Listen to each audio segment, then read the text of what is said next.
Costa's audiobook presents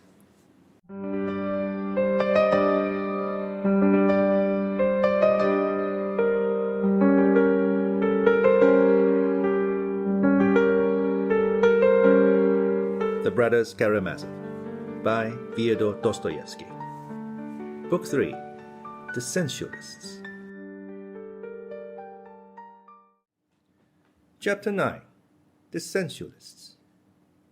Grigory and Smerdyakov ran into the room after Dmitri. They had been struggling with him in the passage, refusing to admit him, acting on instructions given them by Fyodor Pavlovich some days before. Taking advantage of the fact that Dmitri stopped a moment on entering the room to look about him, Grigory ran round the table, closed the double doors on the opposite side of the room leading to the inner apartments, and stood before the closed doors, stretching wide his arms, prepared to defend the entrance, so to speak, with the last drop of his blood. Seeing this, Dmitri uttered a scream rather than a shout and rushed at Grigory. "Then she's there! She's hidden there! Out of the way, scoundrel!" He tried to pull Grigory away, but the old servant pushed him back. Beside himself with fury, Dmitri struck out and hit Grigory with all his might. The old man fell like a log, and Dmitri, leaping over him, broke in the door. Smerdyakov remained pale and trembling at the other end of the room, huddling close to Fyodor Pavlovich. "She's here," shouted Dmitri. "I saw her turn towards the house just now, but I couldn't catch her. Where is she? Where is she?" That shout, "She's here," produced an indescribable effect on Fyodor Pavlovich. All his terror left him. Hold him!" he cried, and dashed after Dmitri. Meanwhile, Grigory had got up from the floor, but still seemed stunned. Ivan and Alyosha ran after their father. In the third room, something was heard to fall on the floor with a ringing crash. It was a large glass vase, not an expensive one, on a marble pedestal which Dmitri had upset as he ran past it. "At him!" shouted the old man. "Help!" Ivan and Alyosha caught the old man and were forcibly bringing him back. "Why do you run after him? He'll murder you outright!" Ivan cried wrathfully at his father. "Ivan, Alyosha, she must be here. Grushenka's here. He said he saw her himself, running." He was choking. He was not expecting Grushenka at the time, and the sudden news that she was here made him beside himself. He was trembling all over. He seemed frantic. "But you've seen for yourself that she hasn't come," cried Ivan.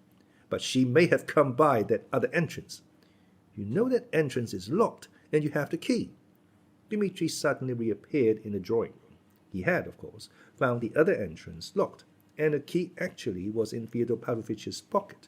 The windows of all the rooms were also closed, so Grushenka could not have come in anywhere, nor have run out anywhere. "Hold him!" shrieked Fyodor Pavlovich, as soon as he saw him again. "He's been stealing money in my bedroom." And tearing himself from Ivan, he rushed again at Dmitri. But Dmitri threw up both hands and suddenly clutched the old man by the two tufts of hair that remained on his temples, tugged at them, and flung him with a crash on the floor. He kicked him 2 or 3 times with his heel in the face. The old man moaned shrilly. Ivan, though not so strong as Dmitri, threw his arms round him, and with all his might pulled him away. Alyosha helped him with his slender strength, holding Dmitri in front. "Madman! You've killed him!" cried Ivan. "Serve him right!" shouted Dmitri breathlessly. "If I haven't killed him, I'll come again and kill him. You can't protect him." "Dmitri, go away at once!" cried Alyosha commandingly. "Alexei, you tell me. It's only you I can believe. Was she here just now, or not?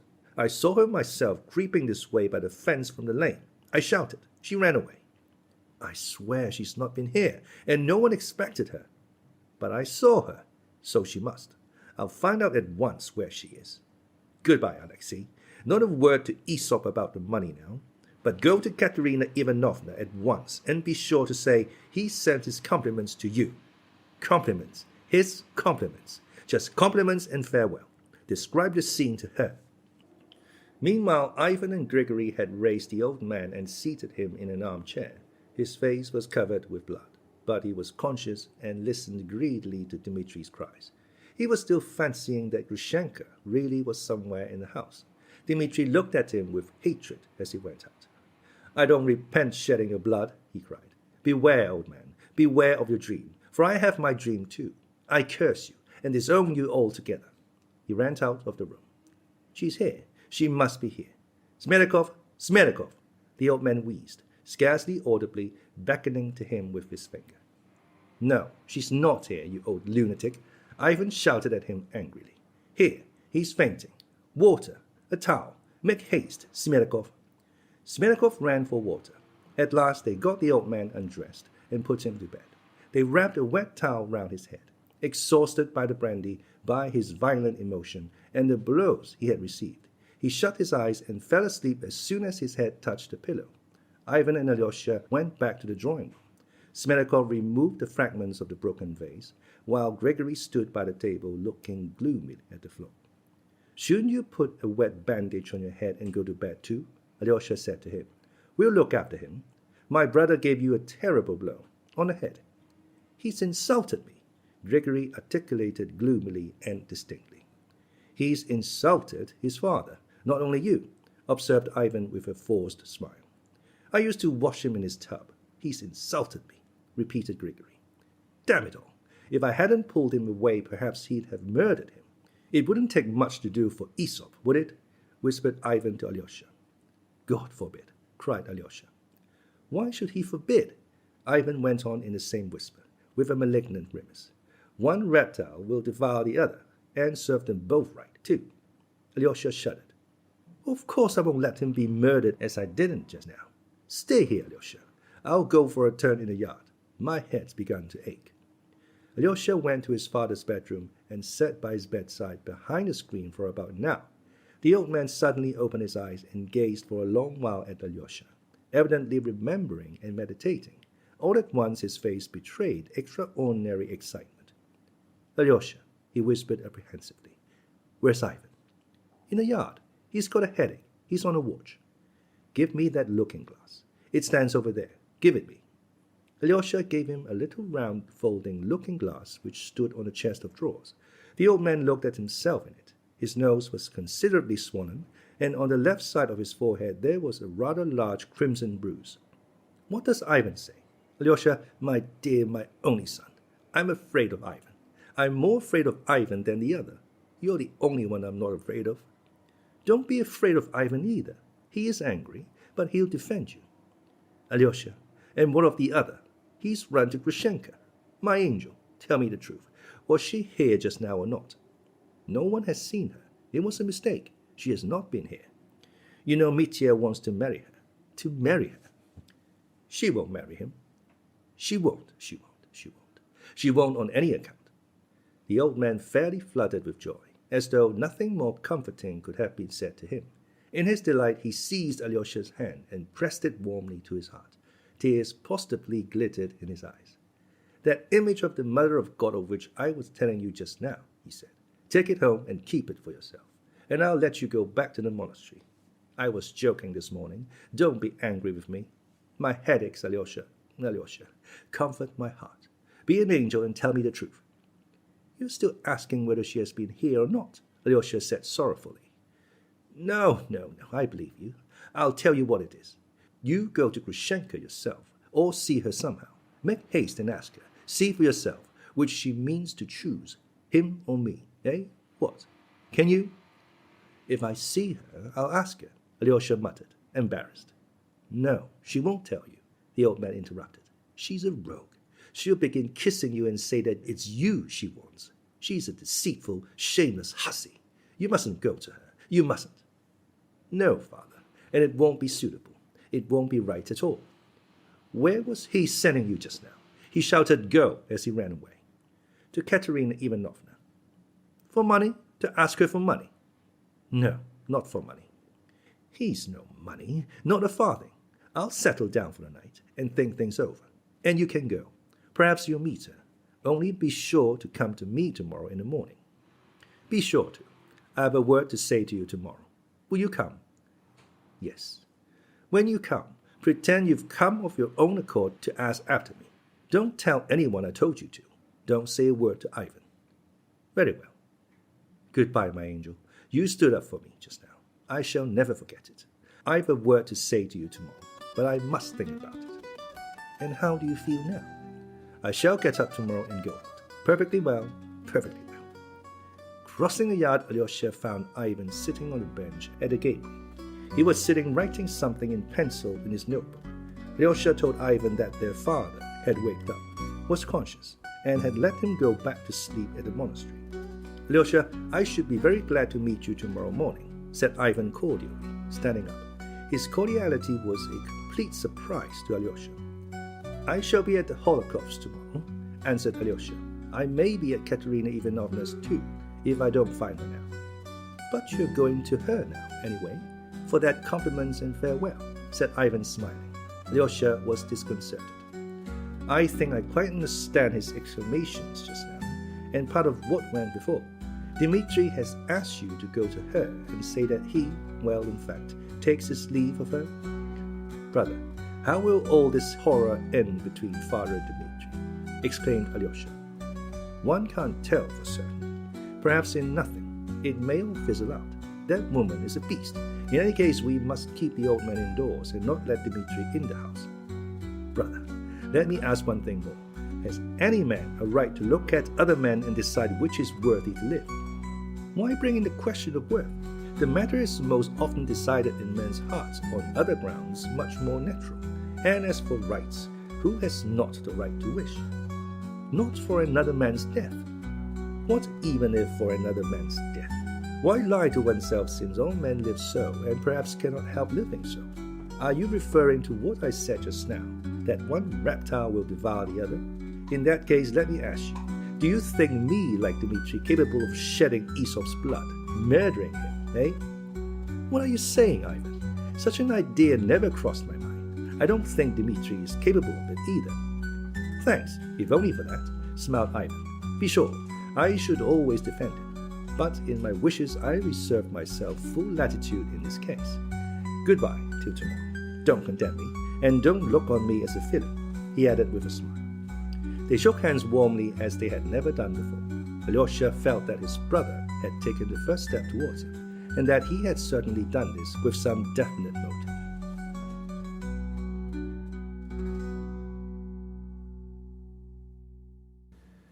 Chapter 10. Both Together. Alyosha left his father's house feeling even more exhausted and dejected in spirit than when he had entered it. His mind too seemed shattered and unhinged, while he felt that he was afraid to put together the disjointed fragments and form a general idea from all the agonizing and conflicting experiences of the day.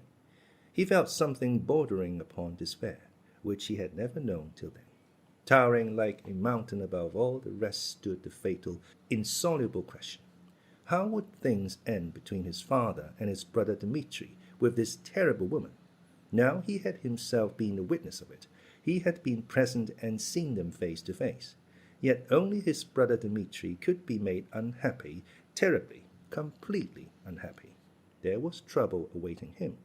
It appeared, too, that there were other people concerned, far more so than Alyosha could have supposed before. There was something positively mysterious in it, too. Ivan had made a step towards him, which was what Alyosha had been long desiring.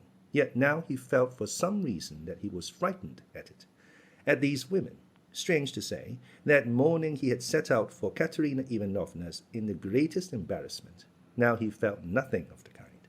On the contrary, he was hastening there as though expecting to find guidance from her. Yet to give her this message was obviously more difficult than before. The matter of the 3,000 was decided irrevocably, and Dmitri, feeling himself dishonored and losing his last hope, might sink to any depth.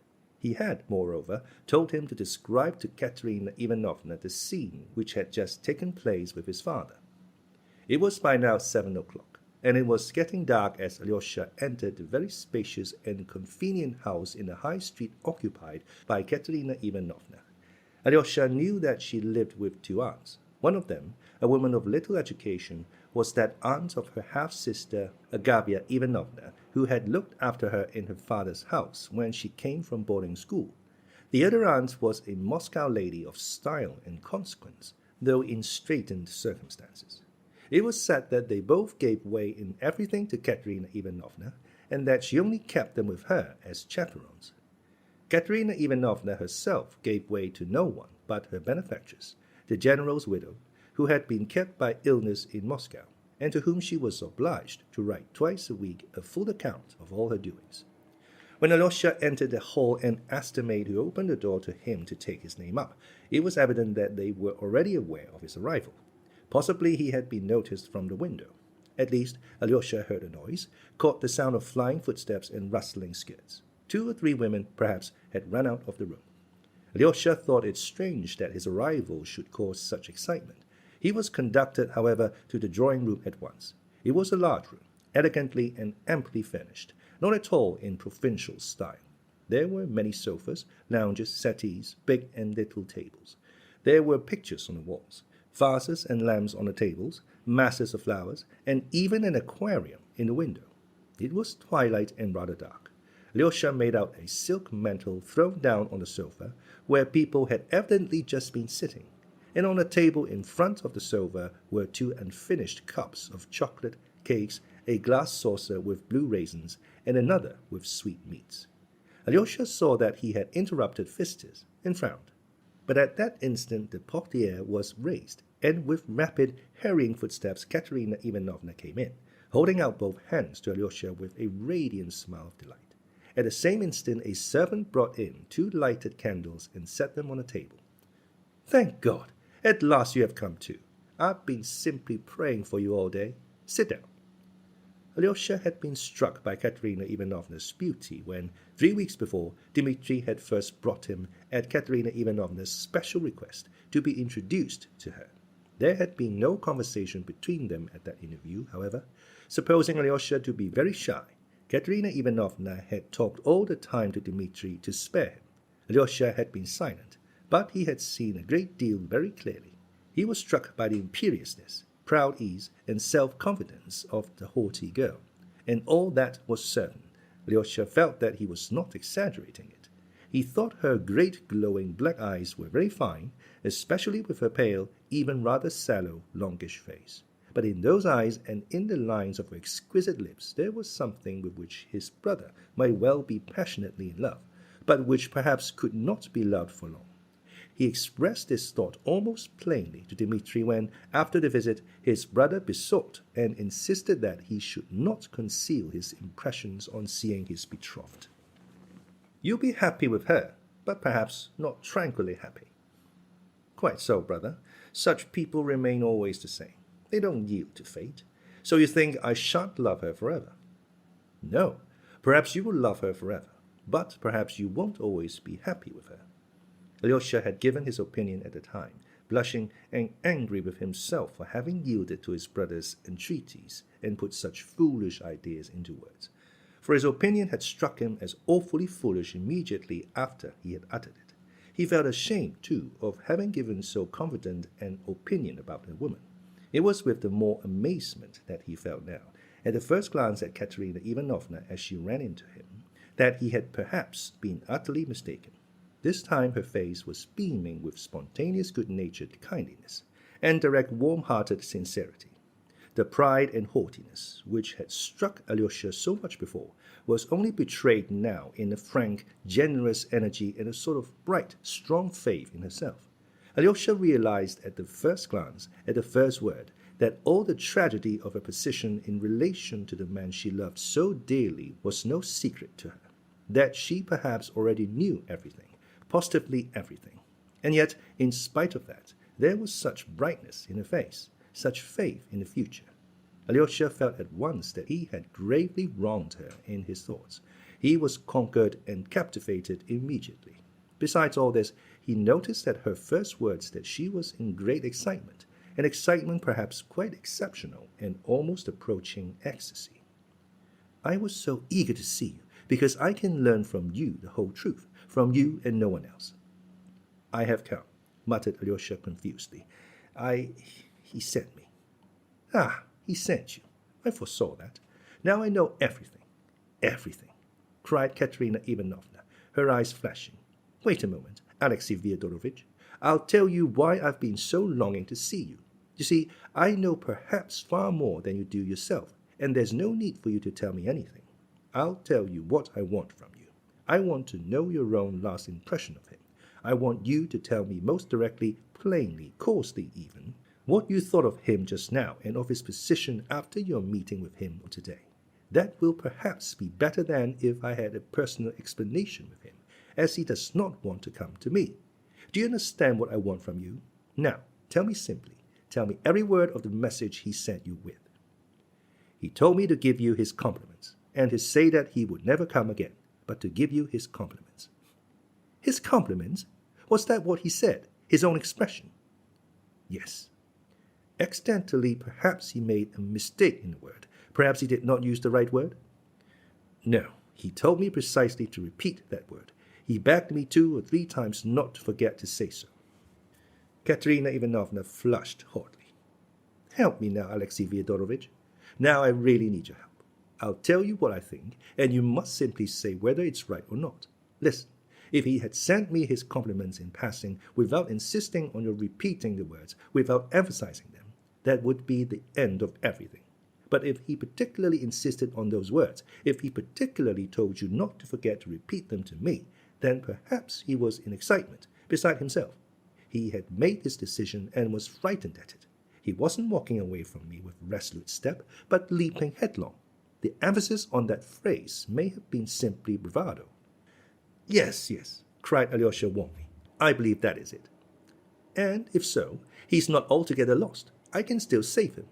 Say, did he not tell you anything about money, about 3,000 rubles? He did speak about it, and it's that more than anything that's crushing him. He said he had lost his honor and that nothing matters now. Alyosha answered warmly, feeling a rush of hope in his heart and believing that there really might be a way of escape and salvation for his brother. But do you know about the money? He added, and suddenly broke off. I've known of it a long time. I telegraphed to Moscow to inquire, and heard long ago that the money had not arrived. He hadn't sent the money, but I said nothing. Last week I learned that he was still in need of money. My only object in all this was that he should know to whom to turn, and who was his true friend. No, he won't recognize that I am his truest friend. He won't know me, and looks on me merely as a woman. I've been tormented all the week, trying to think how to prevent him from being ashamed to face me because he spent that 3,000. Let him feel ashamed of himself. Let him be ashamed of other people's knowing, but not of my knowing. He can tell God everything without shame. Why is it he still does not understand how much I am ready to bear for his sake? Why doesn't he know me? How dare he not know me after all that has happened? I want to save him forever. Let him forget me as his betrothed. And here he fears that he is dishonored in my eyes. Why? He wasn't afraid to be open with you, Alexei Fyodorovich. How is it that I don't deserve the same? The last words she uttered in tears. Tears gushed from her eyes. I must tell you, Alyosha began, his voice trembling too, what happened just now between him and my father. And he described the whole scene, how Dmitri had sent him to get the money, how he had broken in, knocked his father down, and after that had again specially and emphatically begged him to take his compliments and farewell. He went to that woman. Alyosha added softly, And do you suppose that I can't put up with that woman? Does he think I can't? But he won't marry her. She suddenly laughed nervously. Could such a passion last forever in a Karamazov? It's passion, not love. He won't marry her because she won't marry him. Again, Katerina Ivanovna laughed strangely. He may marry her, said Alyosha mournfully, looking down. He won't marry her, I tell you. That girl is an angel. Do you know that? Do you know that? Katerina Ivanovna exclaimed suddenly with extraordinary warmth. She is one of the most fantastic of fantastic creatures. I know how bewitching she is, but I know too that she is kind, firm, and noble. Why do you look at me like that, Alexei Fyodorovich? Perhaps you are wondering at my words. Perhaps you don't believe me. Agrafiena Alexandrovna, my angel, she cried suddenly to someone, peeping into the next room. Come in to us. This is a friend. This is Alyosha. He knows all about our affairs. Show yourself to him. I've only been waiting behind the curtain for you to call me, said a soft, one might even say sugary, feminine voice. The portiere was raised and Grushenka herself, smiling and beaming, came up to the table. A violent revulsion passed over Alyosha. He fixed his eyes on her and could not take them off. Here she was, that awful woman, the beast, as Ivan had called her half an hour before. and yet one would have thought the creature standing before him most simple and ordinary, a good-natured, kind woman, handsome certainly, but so like other handsome, ordinary women. It is true she was very, very good-looking, with that Russian beauty so passionately loved by many men. She was a rather tall woman, though a little shorter than Katerina Ivanovna, who was exceptionally tall. She had a full figure, with soft, as it were, noiseless movements, softened to a peculiar over-sweetness, like her voice. She moved, not like Katerina Ivanovna, with a vigorous, bold step, but noiselessly. Her feet made absolutely no sound on the floor. She sank softly into a low chair, softly rustling her sumptuous black silk dress, and delicately nestling her milk-white neck and broad shoulders in a costly cashmere shawl. She was 22 years old, and her face looked exactly that age. She was very white in the face, with a pale pink tint on her cheeks. The modeling of her face might be said to be too broad, and the lower jaw was set a trifle forward. Her upper lip was thin, but the slightly prominent lower lip was at least twice as full, and looked pouting. But her magnificent, abundant dark brown hair, her sable-colored eyebrows, and charming grey-blue eyes with their long lashes would have made the most indifferent person meeting her casually in a crowd in the street stop at the sight of her face and remember it long after. What struck Alyosha most in that face was its expression of childlike good nature. There was a childlike look in her eyes, a look of childish delight. She came up to the table, beaming with delight and seeming to expect something with childish, impatient, and confiding curiosity. The light in her eyes gladdened the soul. Alyosha felt that. There was something else in her which he could not understand, or would not have been able to divine, and which yet perhaps unconsciously affected him. It was that softness, that voluptuousness of her bodily movements, that cat-like noiselessness. Yet it was a vigorous, ample body. Under the shawl could be seen full broad shoulders, a high, still quite girlish bosom. Her figure suggested the lines of the Venus of Milo, though already in somewhat exaggerated proportions. That could be divined. Connoisseurs of Russian beauty could have foretold with certainty that this fresh, still youthful beauty would lose its harmony by the age of 30, would spread, that the face would become puffy, and that wrinkles would very soon appear upon her forehead and round the eyes. The complexion would grow coarse and red perhaps. In fact, that it was the beauty of the moment, the fleeting beauty which is so often met with in Russian women.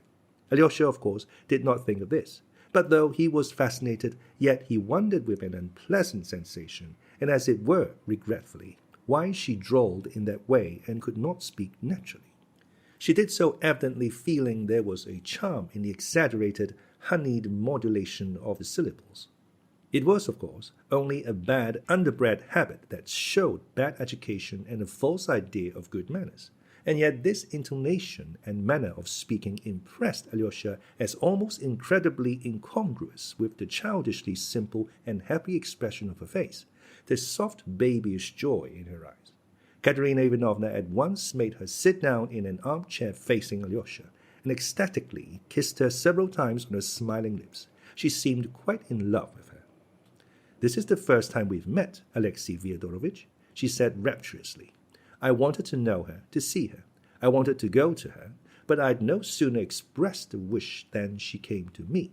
I knew we should settle everything together, everything. My heart told me so. I was begged not to take the step, but I foresaw it would be a way out of the difficulty, and I was not mistaken. Grushenka has explained everything to me, told me all she means to do. She flew here like an angel of goodness and brought us peace and joy." "You did not disdain me, sweet, excellent young lady," drawled Grushenka in her sing-song voice, still with the same charming smile of delight. "Don't dare to speak to me like that, you sorceress, you witch. Disdain you. Here, I must kiss your lower lip once more.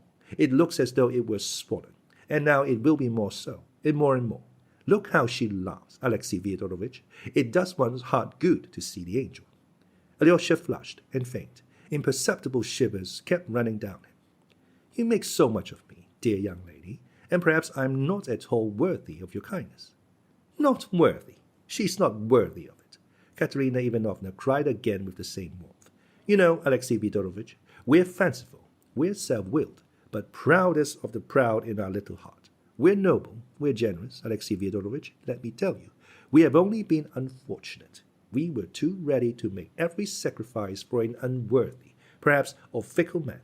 There was one man, an officer too. We loved him. We sacrificed everything to him. That was long ago, 5 years ago, and he has forgotten us. He has married. Now he is a widower. He has written. He is coming here, and, do you know, we've loved him, none but him, all this time, and we've loved him all our life. He will come, and Grushenka will be happy again. For the last 5 years she's been wretched. But who can reproach her? Who can boast of her favor? Only that bedridden old merchant, but he is more like her father, her friend, her protector. He found her then in despair, in agony, deserted by the man she loved. She was ready to drown herself then, but the old merchant saved her. Saved her. You defend me very kindly, dear young lady. You are in a great hurry about everything. Grushenka drawled again. Defend you? Is it for me to defend you? Should I dare to defend you? Grushenka, angel, give me your hand. Look at that charming, soft little hand, Alexey Fyodorovitch. Look at it. It has brought me happiness and has lifted me up, and I'm going to kiss it, outside and inside. Here, here, here. And 3 times she kissed the certainly charming, though rather fat, hand of Grushenka in a sort of rapture. She held out her hand with a charming, musical, nervous little laugh, watched the sweet young lady, and obviously liked having her hand kissed. Perhaps there's rather too much rapture, thought Alyosha. He blushed. He felt a peculiar uneasiness at heart the whole time. You won't make me blush, dear young lady, kissing my hand like this before Alexey Fyodorovitch. Do you think I meant to make you blush? Said Katerina Ivanovna, somewhat surprised. Ah, my dear, how little you understand me. Yes, and you too perhaps quite misunderstand me, dear young lady. Maybe I'm not so good as I seem to you. I've a bad heart. I will have my own way. I fascinated poor Dmitri Fyodorovitch that day simply for fun. But now you'll save him. You've given me your word. You'll explain it all to him. You break to him that you have long loved another man, who is now offering you his hand.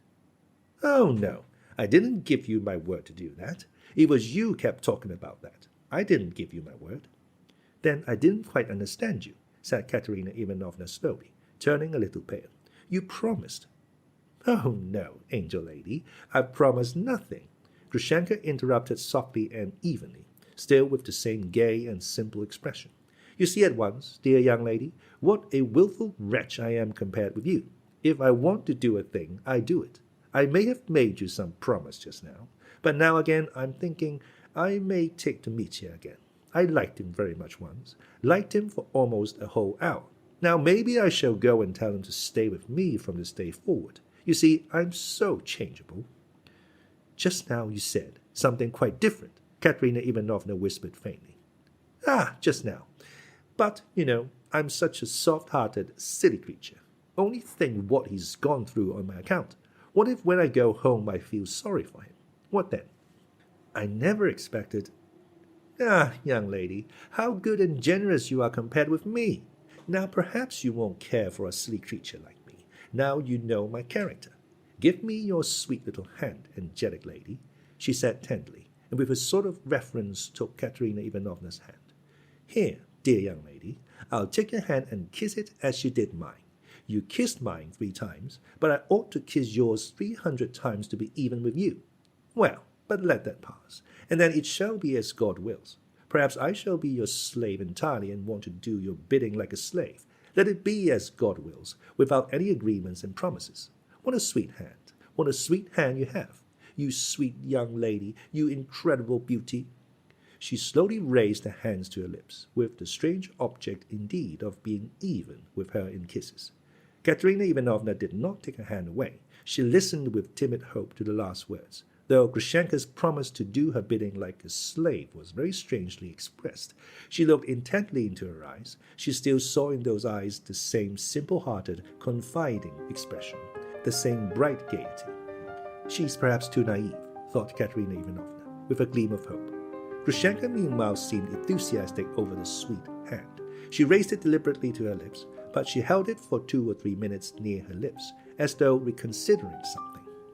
Do you know, angel lady, she suddenly drawled in an even more soft and sugary voice, do you know, after all, I think I won't kiss your hand. And she laughed a little merry laugh. As you please. What's the matter with you?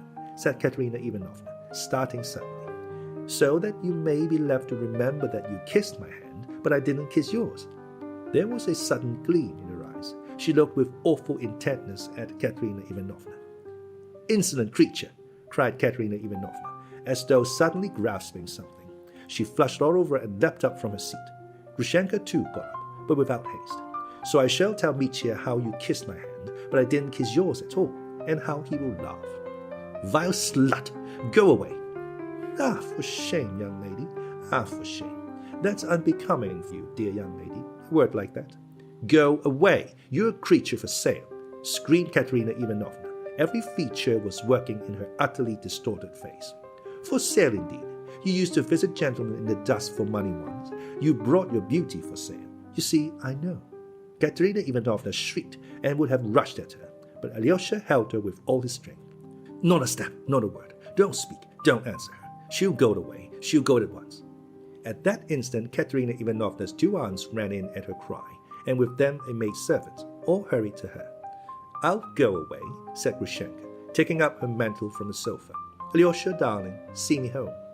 Go away, make haste, cried Alyosha, clasping his hands imploringly. Dear little Alyosha, see me home. I've got a pretty little story to tell you on the way. I got up this scene for your benefit, Alyosha. See me home, dear. You'll be glad of it afterwards. Alyosha turned away, wringing his hands. Grushenka ran out of the house, laughing musically. Katerina Ivanovna went into a fit of hysterics. She sobbed and was shaken with convulsions. Everyone fussed round her. I warned you, said the elder of her aunts. I tried to prevent your doing this. You're too impulsive. How could you do such a thing? You don't know these creatures, and they say she's worse than any of them. You are too self-willed. She's a tigress, yelled Katerina Ivanovna.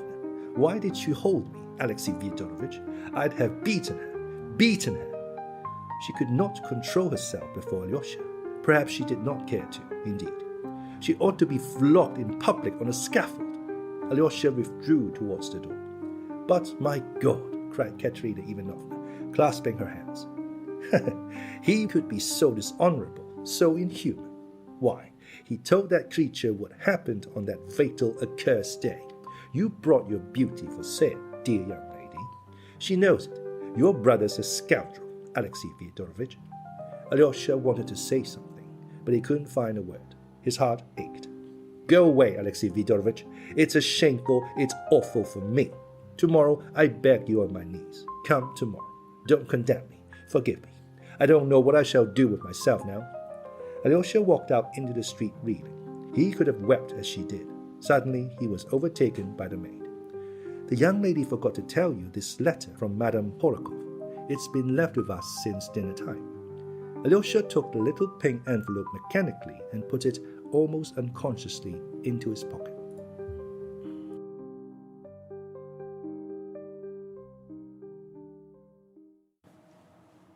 Chapter 11. Another reputation ruined. It was not much more than 3/4 of a mile from the town to the monastery. Alyosha walked quickly along the road, at that hour deserted. It was almost night, and too dark to see anything clearly at 30 paces ahead. There were crossroads halfway. The figure came into sight under a solitary willow at the crossroads. As soon as Alyosha reached the crossroads, the figure moved out and rushed at him, shouting savagely, Your money or your life! So it's you, Mitya, cried Alyosha, in surprise, violently startled, however. You didn't expect me. I wondered where to wait for you. By her house. There are 3 ways from it, and I might have missed you. At last I thought of waiting here, for you had to pass here. There's no other way to the monastery. Come, tell me the truth. Crush me like a beetle. But what's the matter? Nothing, brother. It's the fright you gave me. Oh, Dmitri, father's blood just now. You almost killed him, cursed him, and now, here, you're making jokes. Your money or your life. Well, what of that? It's not seemly, is that it? Not suitable in my position? No, I only... Stay, look at the night. You see what a dark night, what clouds, what a wind has risen. I hid here under the willow waiting for you. And as gods above, I suddenly thought, why go on in misery any longer? What is there to wait for? Here I have a willow, a handkerchief, a shirt. I can twist them into a rope in a minute, and braces besides, and why go on burdening the earth, dishonoring it with my vile presence? And then I heard you coming. Heavens, it was as though something flew down to me suddenly. So there is a man, then, whom I love. Here he is, that man, my dear little brother, whom I love more than anyone in the world, the only one I love in the world. And I loved you so much at that moment that I thought, I'll fall on his neck at once. Then a stupid idea struck me to have a joke with you and scare you. I shouted, like a fool, your money. Forgive my foolery, it was only nonsense, and there's nothing unseemly in my soul. Damn it all, tell me what's happened. What did she say? Strike me, crush me, don't spare me. Was she furious? No, not that. There was nothing like that, Mitya. I found them both there. Both? Whom? Grushenka at Katerina Ivanovna's. Dmitri was struck dumb. Impossible, he cried. You're raving. Grushenka with her. Alyosha described all that had happened from the moment he went in to Katerina Ivanovna's. He was 10 minutes telling his story. He can't be said to have told it fluently and consecutively, but he seemed to make it clear, not omitting any word or action of significance, and vividly describing, often in one word, his own sensations. Dmitri listened in silence, gazing at him with a terrible fixed stare, but it was clear to Alyosha that he understood it all, and had grasped every point. But as the story went on, his face became not merely gloomy, but menacing. He scowled, he clenched his teeth, and his fixed stare became still more rigid, more concentrated, more terrible, when suddenly, with incredible rapidity, his wrathful, savage face changed, his tightly compressed lips parted, and Dmitri Fyodorovitch broke into uncontrolled, spontaneous laughter. He literally shook with laughter. For a long time he could not speak. So she wouldn't kiss her hand, so she didn't kiss it, so she ran away. He kept exclaiming with hysterical delight, insolent delight it might have been called, if it had not been so spontaneous. So the other one called her tigress, and a tigress she is. So she ought to be flogged on a scaffold. Yes, so she ought. That's just what I think. She ought to have been long ago. It's like this, brother. Let her be punished. But I must get better first. I understand the queen of impudence. That's her all over. You saw her all over in that hand-kissing, the she-devil. She's magnificent in her own line. So she ran home. I'll go. I'll run to her. Alyosha, don't blame me. I agree that hanging is too good for her.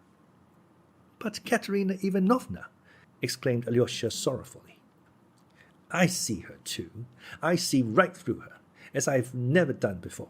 It's a regular discovery of the 4 continents of the world, that is, of the 5. What a thing to do. That's just like Katya, who was not afraid to face a coarse, unmannerly officer and risk a deadly insult on a generous impulse to save her father. But the pride, the recklessness, the defiance of fate, the unbounded defiance. You say that aunt tried to stop her. That aunt, is overbearing herself.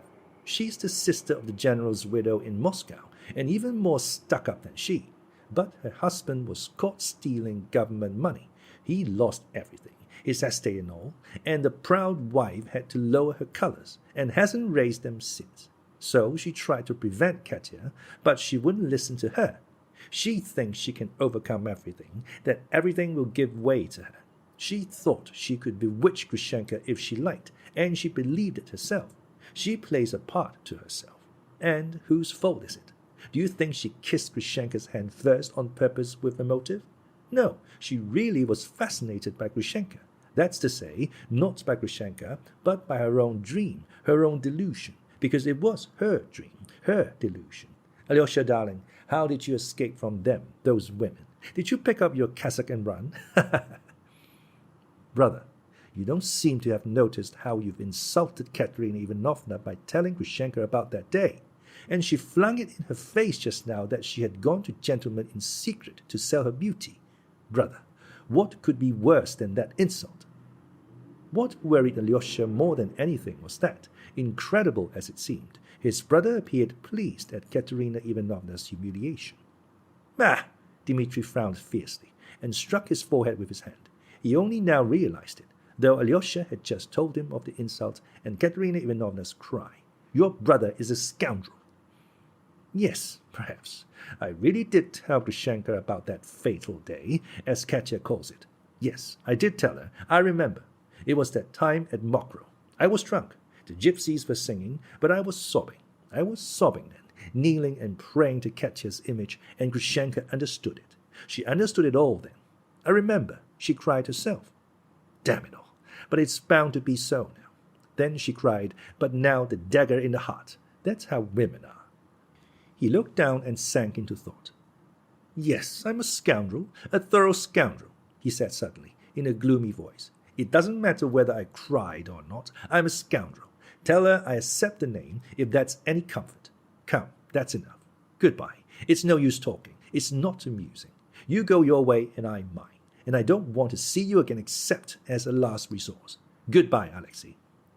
He warmly pressed Alyosha's hand, and still looking down, without raising his head, as though tearing himself away, turned rapidly towards the town. Alyosha looked after him, unable to believe he would go away so abruptly. "Stay, Alexei. One more confession to you alone," cried Dmitri, suddenly turning back. Look at me well. You see here, there's terrible disgrace in store for me.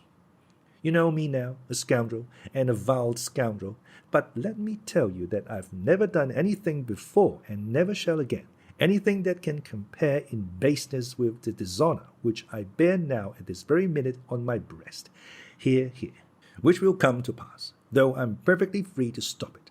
I can stop it or carry it through, note that. Well, let me tell you, I shall carry it through. I shan't stop it. I told you everything just now, but I didn't tell you this, because even I had not brass enough for it. I can still pull up, if I do. I can give back the full half of my lost honor tomorrow, but I shan't pull up. I shall carry out my base plan, and you can bear witness that I told you so beforehand. Darkness and destruction. No need to explain. You'll find out in due time. The filthy back alley and the she-devil. Goodbye. Don't pray for me. I'm not worth it. And there's no need at all. I don't need it. Away." And he suddenly retreated, this time finally. Alyosha went towards the monastery. What? I shall never see him again. What is he saying? He wondered wildly. Why, I shall certainly see him tomorrow. I shall look him up. I shall make a point of it. What does he mean? He went round the monastery and crossed the pine wood to the hermitage. The door was open to him, though no one was admitted at that hour. There was a tremor in his heart as he went into Father Zossima's cell. Why, had he gone forth? Why had he sent him into the world? Here was peace, here was holiness, but there was confusion. There was darkness in which one lost one's way and went astray at once. In the cell he found the novice Porphyry and Father Pesia, who came every hour to inquire after Father Zossima. Alyosha learned with alarm that he was getting worse and worse. Even his usual discourse with the brothers could not take place that day. As a rule, every evening after service the monks flocked into Father Zossima's cell, and all confessed aloud their sins of the day, their sinful thoughts and temptations, even their disputes, if there had been any. Some confessed kneeling. The elder absolved, reconciled, exhorted, imposed penance, blessed, and dismissed them. It was against this general confession that the opponents of elders protested, maintaining that it was a profanation of the sacrament of confession, almost a sacrilege, though this was quite a different thing. They even represented to the diocesan authorities that such confessions attained no good object, but actually to a large extent led to sin and temptation. Many of the brothers disliked going to the elder and went against their own will because every one went, and for fear they should be accused of pride and rebellious ideas. People said that some of the monks agreed beforehand, saying, I'll confess I lost my temper with you this morning, and you confirm it, simply in order to have something to say. Alyosha knew that this actually happened sometimes. He knew, too, that there were among the monks some who deeply resented the fact that letters from relations were habitually taken to the elder, to be opened and read by him before those to whom they were addressed. It was assumed, of course, that all this was done freely and in good faith, by way of voluntary submission and salutary guidance. But, in fact, there was sometimes no little insincerity, and much that was false and strained in this practice. Yet the older and more experienced of the monks adhered to their opinion, arguing that for those who have come within these walls sincerely seeking salvation, such obedience and sacrifice will certainly be salutary and of great benefit. Those, on the other hand, who find it irksome and repine, are no true monks, and have made a mistake in entering the monastery. Their proper place is in the world. Even in the temple one cannot be safe from sin and the devil, so it was no good taking it too much into account. He is weaker, a drowsiness has come over him, Father Piercy whispered to Alyosha as he blessed him. It's difficult to rouse him, and he must not be roused. He waked up for 5 minutes, sent his blessing to the brothers, and begged their prayers for him at night. He intends to take the sacrament again in the morning. He remembered you, Alexei. He asked whether you had gone away, and was told that you were in the town. I blessed him for that work, he said. His place is there, not here, for a while. Those were his words about you. He remembered you lovingly, with anxiety. Do you understand how he honored you? But how is it that he has decided that you shall spend some time in the world? He must have foreseen something in your destiny. Understand, Alexei, that if you return to the world, it must be to do the duty laid upon you by your elder, and not for frivolous vanity and worldly pleasures. Father Piercy went out. Alyosha had no doubt that Father Zossima was dying, though he might live another day or two. Alyosha firmly and ardently resolved that in spite of his promises to his father, the Hohlakovs, and Katerina Ivanovna, he would not leave the monastery next day, but would remain with his elder to the end. His heart glowed with love, and he reproached himself bitterly for having been able for one instant to forget him whom he had left in the monastery on his deathbed, and whom he honored above everyone in the world. He went into Father Zossima's bedroom, knelt down, and bowed to the ground before the elder, who slept quietly without stirring, with regular, hardly audible breathing and a peaceful face. Alyosha returned to the other room, where Father Zossima had received his guests in the morning. Taking off his boots, he lay down on the hard, narrow, leathern sofa, which he had long used as a bed, bringing nothing but a pillow. The mattress, about which his father had shouted to him that morning, he had long forgotten to lie on. He took off his cassock, which he used as a covering. But before going to bed, he fell on his knees and prayed a long time. In his fervent prayer, he did not beseech God to lighten his darkness, but only thirsted for the joyous emotion, which always visited his soul after the praise and adoration, of which his evening prayer usually consisted. That joy always brought him light, untroubled sleep. As he was praying, he suddenly felt in his pocket the little pink note the servant had handed him as he left Katerina Ivanovna's. He was disturbed, but finished his prayer.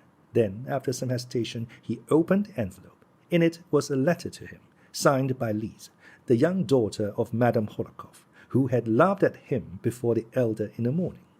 Alexei Fyodorovich, she wrote, I am writing to you without anyone's knowledge, even Mamma's, and I know how wrong it is. But I cannot live without telling you the feeling that has sprung up in my heart, and this no one but us two must know for a time. But how am I to say what I want so much to tell you? Paper, they say, does not blush.